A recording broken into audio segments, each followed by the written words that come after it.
Ladies and gentlemen, this one's going to be an interesting one because I said in my previous video I'm going to give you all of my tips and tricks that I know of since I was a level 100. But I thought, you know what, I'm going to double down because I've been just enjoying Solo Hunters so much that I'm going to report right back to you at level 200. And by the time you're seeing this, I'm probably already a level 1000. No, I'm just kidding. Anyways, by the way, there's a few things I want to talk about first, and this is mythic items. I actually got extremely fortunate, even though I do know the developers quite well. I haven't asked for any of these items. I was legitimately, ladies and gentlemen, farming for it. I don't know what this is here. Why is this locked? Hello. Anyways, but I was extremely fortunate by my level 200 that I already got these items here. And I already said in my previous video talking about the melee build. Of course, I stuck by it, and I'm still running the melee build here, and I'm still trying to level up my mythical weapon. I'm gonna tell you that Thunder Axe is absolutely smashing, no pun intended, but it is so good. Take a look at the skills. They're so nice. This is one of them, this is the other, and this is another one. They are really powerful. I can one-tap bosses like way above my power level, even though I can't play them, right, because you need that power level. But anywhere where I'm chilling right now, I am having a great time. Anyway, so here's my first tip, and we're gonna talk a little bit about stat distribution. If you haven't watched my melee build video, make sure to do that right now, but I'm gonna go a little bit deeper in on that as well. I thought that the higher I go up, the later, you know, levels that I'm gonna be playing, that melee might actually suffer a little bit from it, but I was so goddamn wrong, you can't even believe it. I am one-tapping like here and there and everywhere. It's kinda insane, especially those mythic items here. They're extremely powerful, and they're actually not as hard to get as I thought I would. You literally just drop one here and there now and then. But the thing is, though, the first thing I want to talk about is the grind behind this game. Now, this game was kind of designed to play solo, hence the name Solo Hunters, which is perfectly for me because I love solo play. I'm not enjoying, you know, a lot of group content that I usually see in some other dungeon games. So I think this was really designed for the guy, well, the guy and girl, you know, whatever, but that was intended to just play the game by itself. And I think this is like, if you're a solo player, you're gonna love this game. But even if you do like group content, I've been playing with some other people here as well, and I gotta tell you, I've been also having a blast, so that's really nice. So the first tip that I got for you is something that is about the stat points. So my stat distribution right now is mostly in strength, but you should have, because this is a solo game, and if you intend to play this game in a solo way, you should have quite a lot into defense. You will need some HP here and there, and this is extremely important, otherwise you're gonna get one-tapped by the mobs, and you don't want that. Another tip that I have for you, put something into energy, because after some time, once you're able to clear these dungeons, do all of these quests and so on, once you actually get to that point, you would want to kind of like dash through the game like how I'm doing right now. In the beginning, you can only do like 4 dashes, and that's about it, but the faster you can get around the map, I think is the most, I would say, efficient way of doing things like that. Okay, so stat something into energy as well. You're not gonna be disappointed. Now, I'm not so sure what agility really does. I don't know. It might be the speed that you run, hence the, you know, the Tempomat in German. I'm not so sure, but yeah. It is right here, and I haven't really gone into it. Technically, if you would, you could take out the energy and replace that with agility. Maybe that would actually help you there as well.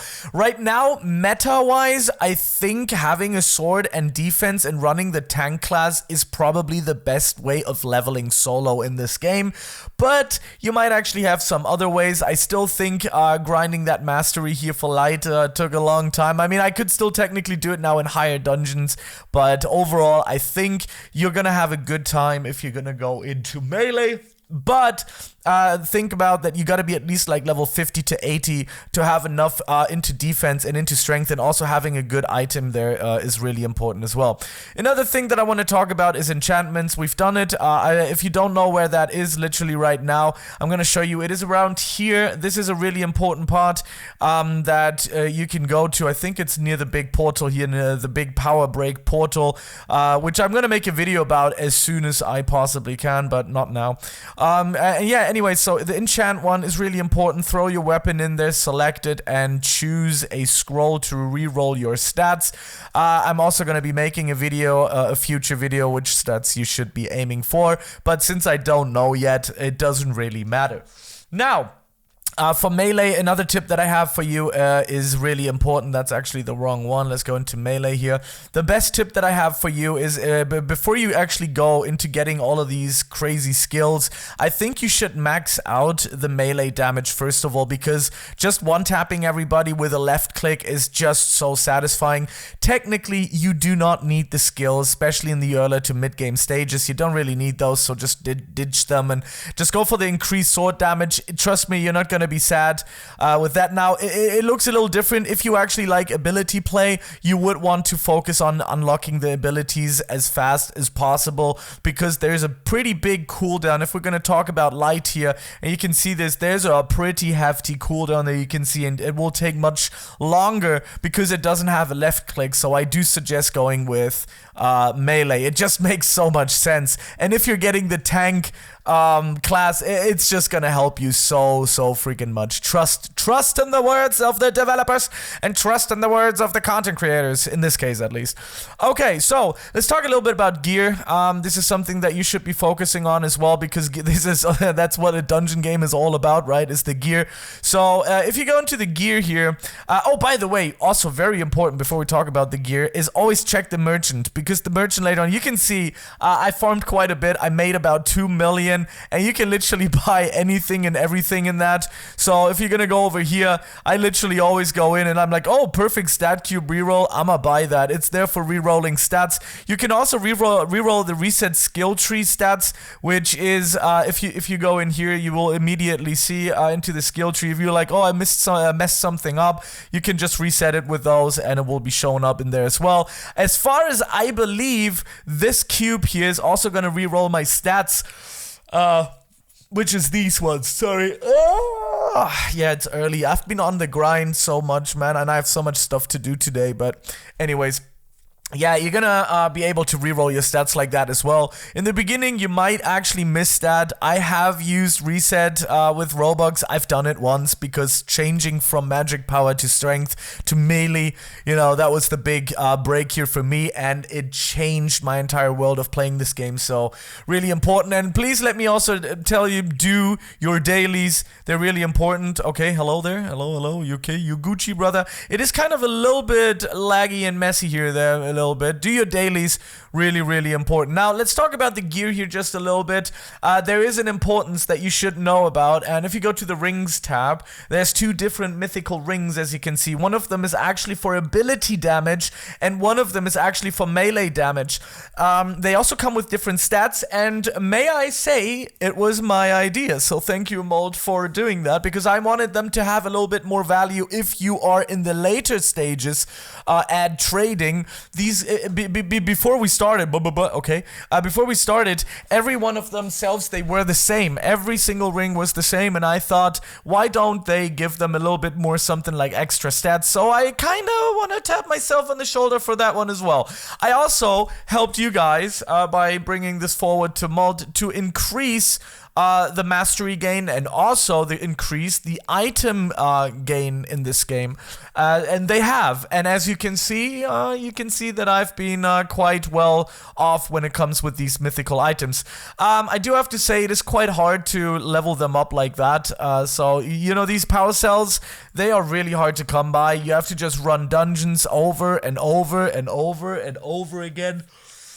And I may say, it's quite hard, man. It's quite tough. Another thing that's also worth to mention is that you can see that these sets sometimes have like a bonus or something. So this one, for example, has health. Let's read this one. When all items from the Bloodsteel set are equipped, you gain 8% extra health. With 2 pieces equipped, 20% melee damage with 3 pieces. So this is something I'm really aiming for. I do need the leggings. So there are actually set abilities in this game, which I think is awesome. And since I'm fully focusing on melee, and I'm so happy that I'm able to do this in this game, I'm really gonna look for the Bloodsteel helmet.